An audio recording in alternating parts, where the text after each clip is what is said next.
I run a YouTube channel that's dedicated to weapons. And the entire world is freaking out telling me that World War III is getting ready to pop off any second. So I feel like this is a topic that I am compelled to cover. So yes, obligatory Ukraine video, boys and girls. And I'm going to start off by saying that up to this point, I've tried to make 4 different videos on this topic.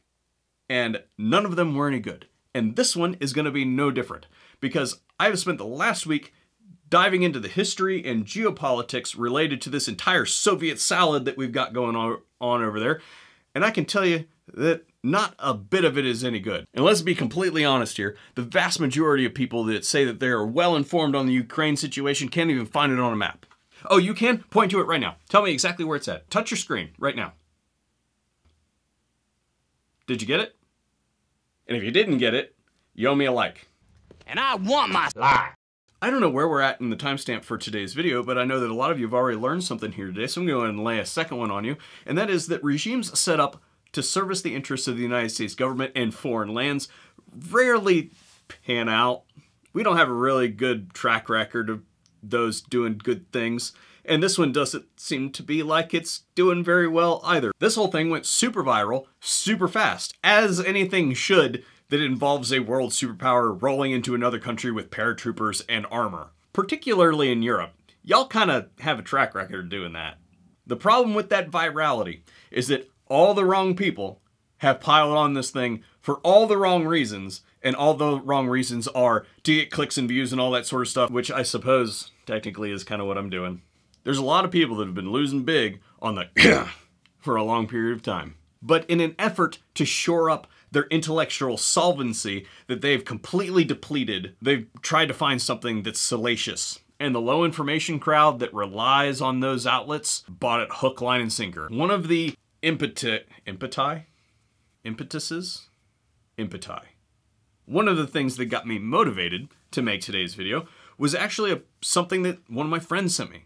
From around here, there's some locals that are taking in-person donations, as in cash donations, to, quote, purchase arms and body armor to send over to Ukraine. The hell you is, sir.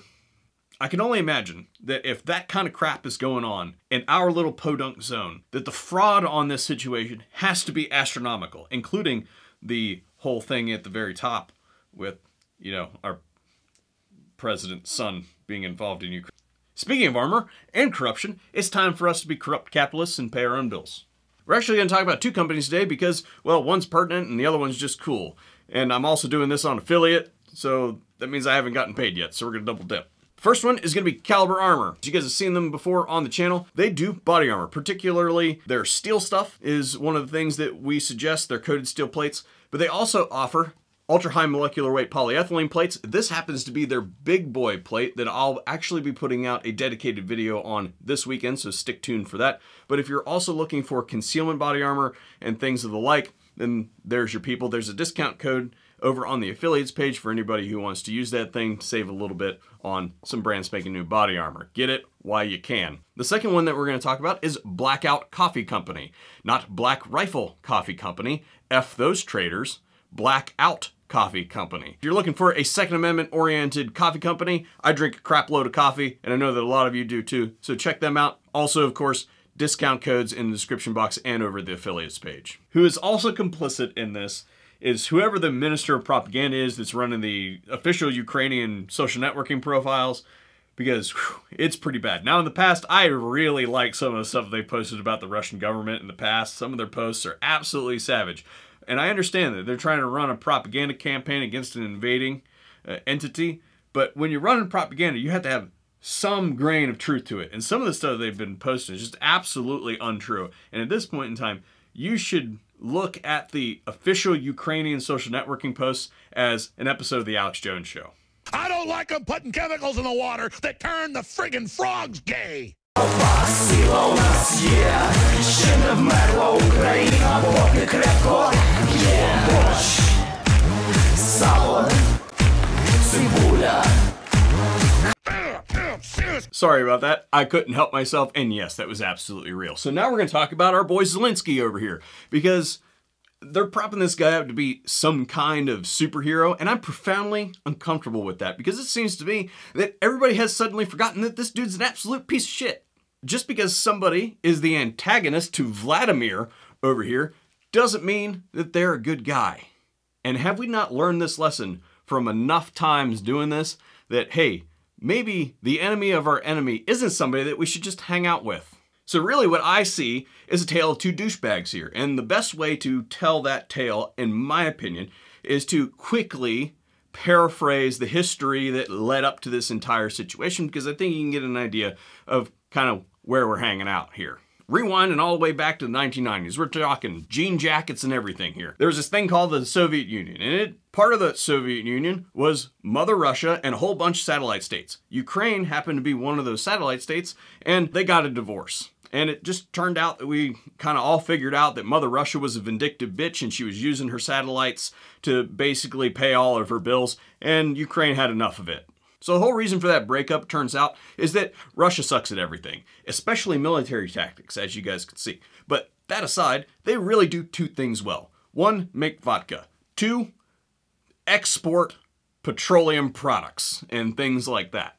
Such to the point that during the Cold War, they were delivering upwards of 50 to 60% of the European energy market through pipelines. Well, those pipelines just so happen to run through a particularly strategic location called Ukraine. There's some legit tactical reasons why Ukraine's important. We're just going to skip those because the pipeline's enough for this discussion. Well, that whole breakup happens and Ukraine's like, hey, well, those are our pipelines now. So you can still use them, but you got to pay us to use them. The Russians like, all right, fine, you know, whatever. Well, then they get stuck with a bill, and let me tell you what, the Ukrainians smoked them on that deal big time. It was so bad that the Russians eventually built pipelines completely around Ukraine so that they didn't have to pay the tariffs because they were losing so much money. Problem solved, they just started diverting some supply around, building more and more pipelines, expecting that eventually they'll just shut off the pipelines through Ukraine and it'll all be hunky-dory and it won't be a problem. Yeah. And then Ukraine figured out that they were going to start losing out on the contracts and the tariffs.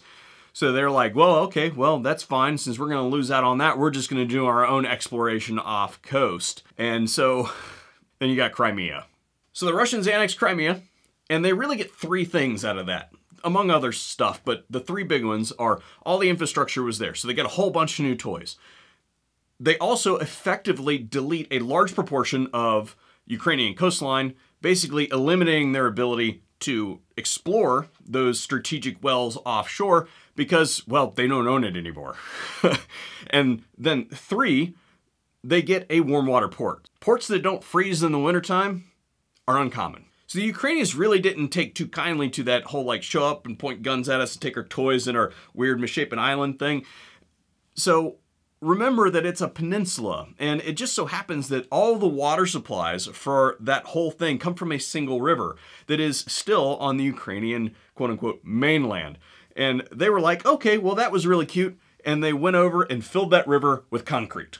Literally, it was so bad that the Russians built a multi-billion-dollar bridge so that they can keep operations running. Literally rationed water every single day since it was annexed. Yeah, so a little bit of a water crisis, but from the perspective of the Russians, fairly stable at this point in time because, well, they've just eliminated their nearest competition because nobody else has anything to compete with them.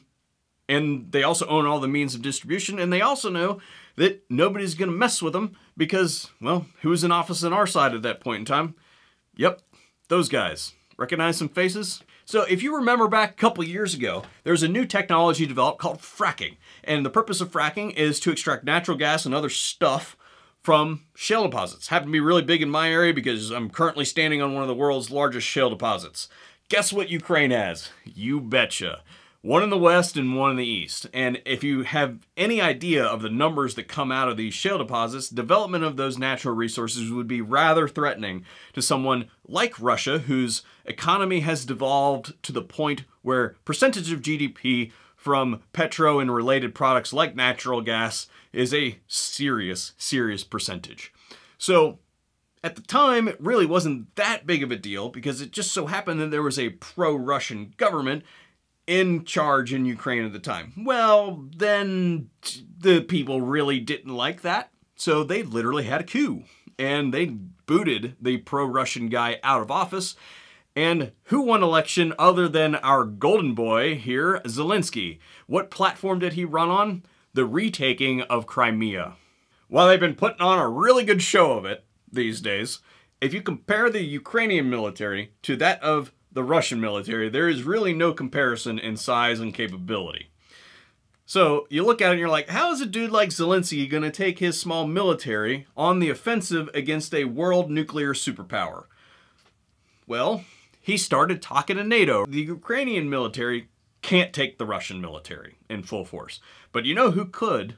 All the NATO countries absolutely would take the Russian military, particularly at this point in time when they're basically broke and have no people. The other thing that they started doing rather heavily was getting all the big names together in the petro space that you would recognize and started looking at contracts for developing that shale natural resource. Guess what happens in the eastern side of the country almost simultaneously?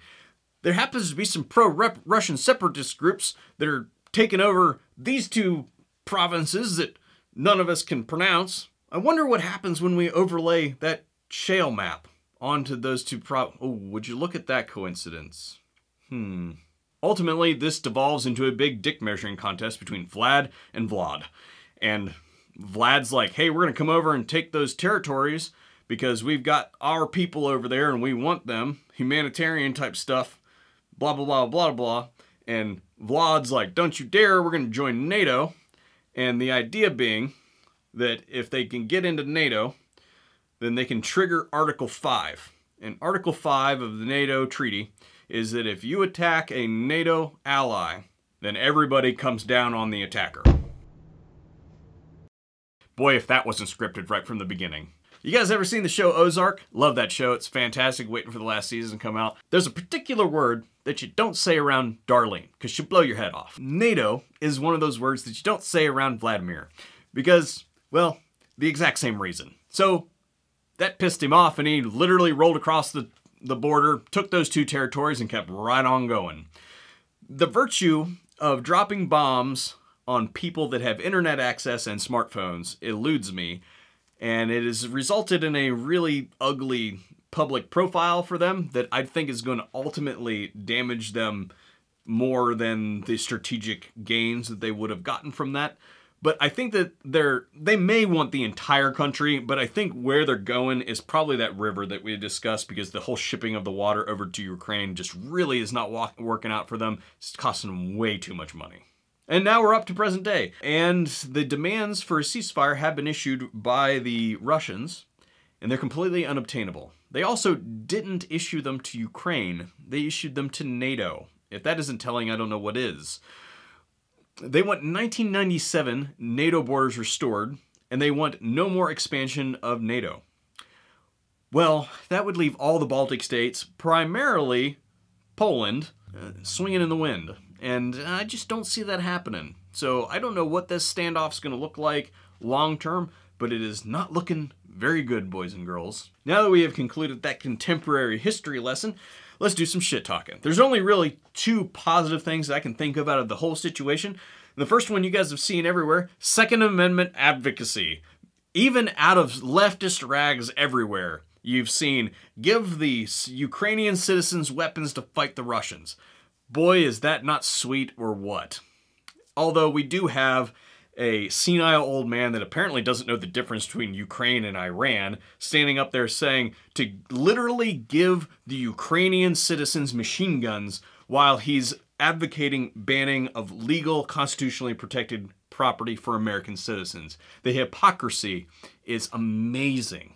And then the second thing that I would say that is absolutely is we're getting so much intel on the Russian military capabilities right now, and it's looking like like I said earlier, that they really suck. Now let's talk about some of the bad stuff. As far as I can tell, at least half of everything that you can see is fake. So what percentage of it is real? Goes to Kiev? Totally real. The video? Not so much. This is actually video game content. You can totally see somebody mousing around on screen. Lord Voldemort here at the front? Yep, totally fake. That happened months before the invasion, and you can tell that this was completely a photo op. This dude rolled up in his luxury vehicle, got out, strapped on that gear minutes before the cameras started rolling. Dude is way too clean, and you could probably, if you zoom in close enough, see the creases from the packaging. The former mayor all armed up and leading his own unit, totally real. This photo, totally not real. That happened like last year old. Crisis actors and rebranding of photos absolutely everywhere. Some things did happen in Ukraine, some things didn't happen in Ukraine at all, and they're literally just finding beat up people to post on different social networking sites. But by far the thing that I find most disgusting, and this ties into one of the positives that I mentioned earlier, the Ukrainian citizen does not have the right to weapons.